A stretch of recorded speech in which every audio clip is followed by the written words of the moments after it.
Accusé de viol et de corruption de mineurs, Norman Tavo a été placé en garde à vue le lundi 5 décembre 2022 dans le cadre d'une enquête préliminaire confiée à la Brigade de protection des mineurs, BPM, ouverte en janvier dernier.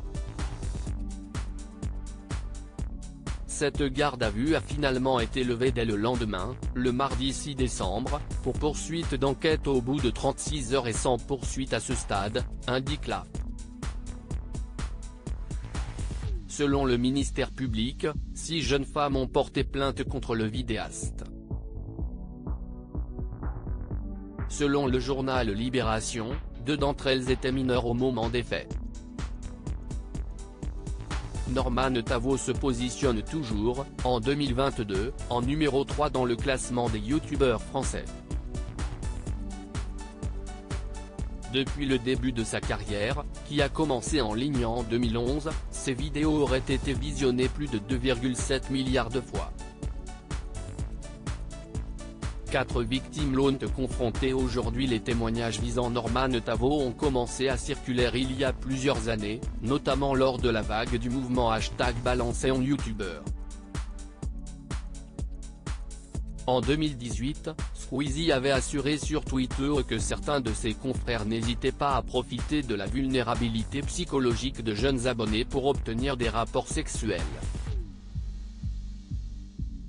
CIST à la suite de ce message que Norman avait été pris pour cible, bien que Squeezie ait promis qu'il ne parlait pas du tout du jeune père de famille.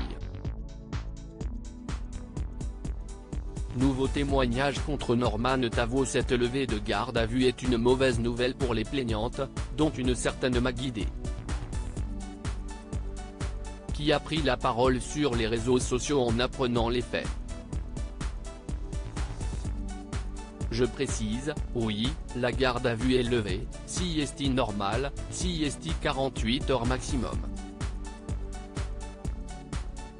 4 victimes, incluant moi, l'ont confrontée aujourd'hui, raconte-t-elle. Rien n'est abandonné pour l'instant au niveau de la justice. On lâche rien. On garde confiance et la tête haute, on peut le faire. Elle a également relayé, sur Instagram, un nouveau témoignage, celui d'une jeune fille qui avait 14 ans quand Norman lui a envoyé une vidéo de 13 secondes de son sexe, avec capture d'écran de leurs échanges en guise de preuve. Norman Tavo reste présumé innocent des faits qui lui sont reprochés jusqu'au jugement définitif de cette affaire.